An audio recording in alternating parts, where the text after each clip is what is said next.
investing na explain na to kanina but I want to reiterate it again. First is security. So that is your protection. Anong age ako nagkaroon ng first insurance? 19, lower. 17. 15, lower. 12. 12, yun. 12 years old, imagine. I was very lucky that my mother bought me a financial plan. And that time, that financial plan earns dividends. Meron na akong insurance that time and my return on premium. So it is known as endowment plan. Imagine at that age, ang sakit ng puso ko nung pagka-graduate ko, sabi ng nanay ko, oh, ito na ang iyong financial plan. Kala ko tapos na eh.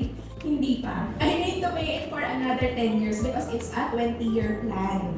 Which is where I am very grateful na tinuruan ako ng nanay ko paano mag-set aside ng money at a younger age.